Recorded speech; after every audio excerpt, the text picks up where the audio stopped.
Hello, everyone. This is Mark Peterson with the Frog Outside the Well Research Center, and today we're going to do the last video. I'm tired of this business of Ramsayer, and I think we want to do one to wrap it up. And I have, of course, with me, you all know Chad. Hi, Chad. Hi, everybody. And Chad's been working on this as well. And we have a new guest today. Chad and Joseph Seeley were undergraduates together. But Joseph Seeley went on to Stanford and got a PhD in record time and is now a professor at University of Virginia. So welcome, Joseph. It's good to see you again. Yeah, well, thank you for having me. 안녕하세요. Nice to meet you. 안녕하세요. The reason I wanted to invite Joseph was because he works in this area. He's a 20th century East Asian specialist, really an emphasis on Korea and China. Is that right? But you do a lot with Japan as well, do you? That's correct. So I look at Korea during the colonial period as well as what we used to call Manchuria in Northeast China. So right now I'm writing a book about the Yalu River, Amnokang, border between Korea and China during the Japanese colonial period. So I've done research in Japan, I've traveled and done research in China and Korea as well, and work with all those languages. Yeah. 日本語も上手わかりますか？少しできますけど、上手ではないです。This video we're planning to put out with my standard English and Korean subtitles, but we're going to add Japanese subtitles on this one. And although we're going to be speaking in English in this video, we want the subtitles to go out in Japanese because we want to encourage our friends in Japan who are willing to recognize the truth of the Japanese war crimes and to face up to them and talk about them and to stand against the right-wing revisionists. Koreans have a good word for it, mihwa, to beautify. The English is to gloss over something, and that's what the right wing is trying to do. There's an article that came out a few years ago in AP talking about a conflict between the right wing and the left wing in Japan, and the representative on the right wing, was saying exactly what we're talking about with Ramsayer, that the comfort women were all volunteer prostitutes. That person went on to say that to say otherwise, to say that women were forced, hurts the image of Japan. Well, Japan is never going to make any progress on facing the reality of World War II until they do what Germany has done, and that is admit it and say there were some ugly things that happened, but that was then. Those were our ancestors, yes, but that was then and this is now, and we reject all of that. And the Japanese right wing is not doing that today. They're trying to gloss it over. They're taking the comfort women out of the textbooks so nobody knows about it in the schools in Japan. And they're trying to deny the ugliness and the war crimes that Japan had committed. Of course, the war crimes included the victimization of Korean and other women throughout East Asia. And that's our concern, is that Ramsayer's article tries to beautify that. I'm thinking we'll do a couple of rounds of reviewing some of the major criticisms of this article. I want to talk about the article by Jeannie Sok Gerson, who was Ramsayer's colleague, who is Ramsayer's colleague at the law school. And she wrote in the New Yorker. She's a regular contributor to the New Yorker, and she took that opportunity and she wrote a very long New Yorker article where she covers a lot of the problems of the article. And I would think that if anyone out there wants to read one thing that criticizes the Ramsayer article, it would be the New Yorker. And in there, she talks about several things.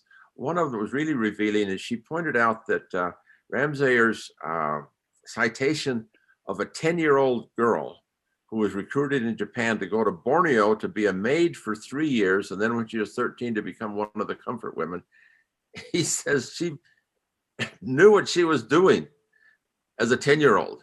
And his argument is that this is a contractual arrangement, but he ignores the basic quality of a contract, that a person has to be of age to make such a decision. And then the worst offense is that he cherry-picked what she said and then doesn't say the rest of what she said was that she later figured out that she'd been swindled, that she did not know what she was getting into. And she said so, and he didn't cite that. But the thing that's revealing is he admitted to Gearson that that was a mistake that he had made. Well, that was one of just several mistakes in cherry picking data. And so I would cite the Gearson article. There are several other things in there. For example, Elizabeth Berry, she originally signed off on the article because the article, when you read it, it looks like a tightly argued, well-cited legal paper. But when she saw the criticisms that people were raising, she said, oh, Ramsayer needs to take a look at this. So she has backtracked on her support. There's another scholar that Gearson talks about that has the same thing. So Gearson's article is really, really a good review. So that's one article. We're going in order of Chad and then Joseph. Chad, tell us about the two scholars at Harvard. Yeah, so this is an article that you had shared with me previously that I think is really interesting. Rather than breaking down every flaw and every argument that they could have with Ramsayer's paper, it focuses on one thing. And it's a very short article, or it's a very short rebuttal, I should say. It's 3 pages, and it's a very quick read, but it drives home the point. And I think that emphasis comes through it being short and exact. Is the very first and foremost problem with this Ramsayer paper is that he is making the argument that this was contracting for sex in the Pacific, right? Like this. The whole argument of Ramsayer's is that this was not sexual slavery, but there were contracts involved. But then not only does Ramsayer fail to produce any authentic, real contract from this that he's purporting existed, but he's not even providing a valid sample. They knew what they were getting into and they signed contracts. And you can't produce one single contract. Isn't that a big problem? That's what I thought was so interesting about that, is that they basically said, that colleagues and others will point out the other flaws, but this is what we're going to focus on, the fact that there are no contracts produced, when the main point of this is that these women, these young women, these girls had signed contracts, but there's no contract to be produced. And so they're just basically pointing out how big of a flaw it is in his argument to come with, the basis of contracts, and then you don't produce a single one. Yeah, thank you. Joseph, I call it the 5 scholar argument. Tell us briefly what that one's about.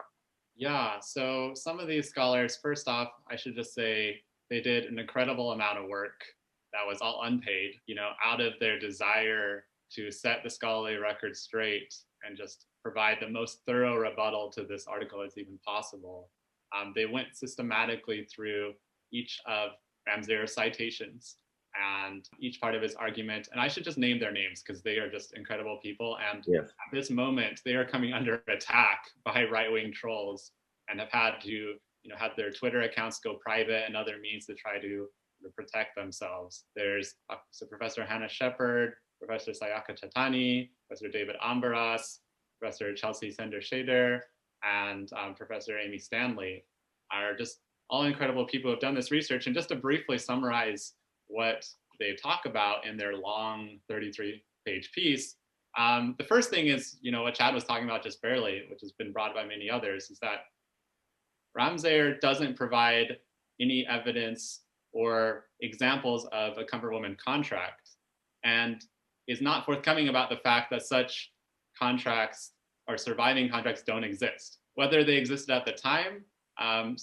some other sources make reference to the fact that there might have been contracts, but we don't have any surviving, and that is an important point that any truthful scholar needs to grapple with, especially when you're trying to make this argument about the fact that supposedly this was all in a contractual arrangement, right? And then, so 3 points, so that's point number 1. And then point number 2 that these scholars bring up is just utter misuse of primary and secondary sources. The fact that Ramsayer cherry picks quotes or kind of contorts the meaning and ignores the larger context or larger body of these sources that, and many times contradicts what he's actually trying to say. So one example is he cites the oral testimony of comfort woman Munokju.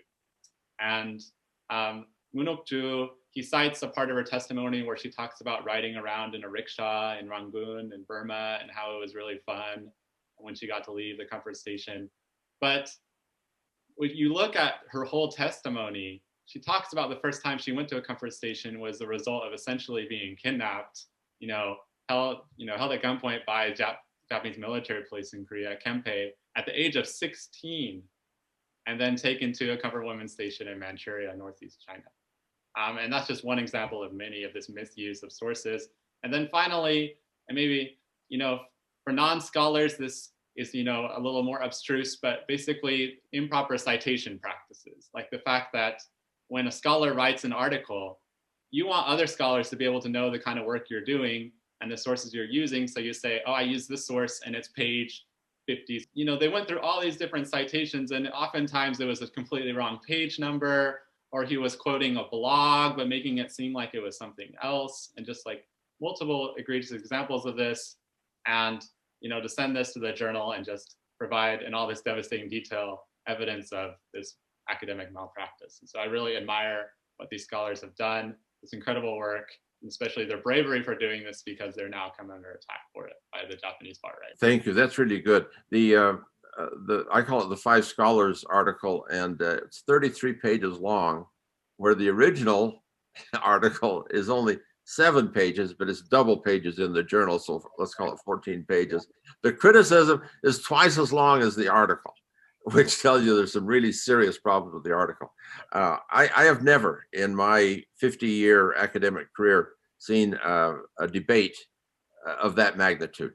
Often if somebody writes something and it's a little controversial, if it's a 20-page article, the criticism might be a page or two. But never is the criticism twice as long as the original article. Well, there are several other articles that are critical. Alexis Dudden at Connecticut has done several, she works in that field and has done several criticisms of Ramsayer's work. Ramsayer wrote an article in a Japanese newspaper called Japan Forward, which is supposedly on the right-wing side in Japan. And his subtitle to that article was very interesting. He said, as an academic, I see a lot of exaggeration, but this exaggeration of the comfort women is pure fiction. Now, when I read that, I'm an academic. I don't think I would ever say, as an academic, I'm used to seeing exaggeration. As an academic, I'm used to seeing understatement. I'm used to seeing people very cautious about what they say. They don't exaggerate things in academics. So Ramsayer's whole point of view seems really odd to me. And it seems to me that he's a lawyer writing for and on behalf of his client, which is the Japanese right wing. Let's have one more round of talking about how we think this is going to go. I think that one of my comments on my YouTube channel used the word boomerang. It was a Korean response and threw in the English word boomerang. That is to say, I think it's going to come back and hurt Ramsayer because of the sloppiness and the carelessness of this article and the outright political nature of this article. And I think in the long run, we're going to be saying, thank you, Professor Ramsayer, because you brought this to light again and gave us a chance to really debate it out. And I hope that our friends in Japan will see this and will come to see that the position of Ramsayer and the right wing in Japan is simply wrong. Factually, historically, it's incorrect. Yeah, I see it in a similar way. I would rather not talk about Japan and Ramsayer and things that, denialism. I would rather not talk about that. I'd rather talk about, honoring the memory of comfort women and sexual slaves and all those who have suffered, in World War II. But Japan really shoots themselves in the own foot every time this issue comes up or similar issues, because the denialism and discounting victim testimonies, all these things, they just lay more blame at the feet of Japan. And I just think I get so frustrated with it because, as you mentioned before, if they just take the route of Germany, if you can just acknowledge that this is terrible, this is awful, it should never happen again, then that's kind of the end of us talking about Japan. And then we're kind of focused on more of what happened and why it happened and how we avoid it again. So I just really think that Japan constantly is hurting themselves and hurting their credibility in the international community by denying and discounting and all these things. I think it's just important that there are some things we need to establish that shouldn't be beyond controversy, beyond debate. Sexual exploitation is bad. Child trafficking, sex trafficking is utterly horrible, no matter what the historical context. That scholarship needs to be rigorous. It needs to be truthful. Historical denialism, which is hardly just a Japanese problem. People of conscience in Japan, in Korea, in the United States, elsewhere, need to just be able to face the facts straight, seek redress, and really move on in a sort of moral, empathetic, as well as empirically rigorous way going forward. And I like your comments, Dr. Peterson, about the boomerang. Reminds me of something at Harvard. They had a Zoom conference with, and one of Young-Soo, one of the surviving women Harmony, kind of said something similar. She said, this might be the silver lining of this whole episode, is that people, might become more aware of this issue and think not just, of course, of the plight of the comfort women, but also the horrors of denialism across the globe, no matter what the atrocity, and standing up for women's rights against sexual exploitation in any context. This will be the last word on this subject as far as we're concerned. So we hope that our friends in Japan will find this a useful review and helpful in coming to a truthful and honest position on the comfort woman situation in Japanese history and world history. It's been a great review, and I hope it's been helpful to our friends in America in English. We're going out as Korean subtitles, our friends in Korea, and to our friends in Japan as well. So we wish you well. And usually I say we'll see you next time. Well, we'll see you next time, but not about this. We're through with this topic, right? Yep. Okay. Goodbye. Bye, everybody.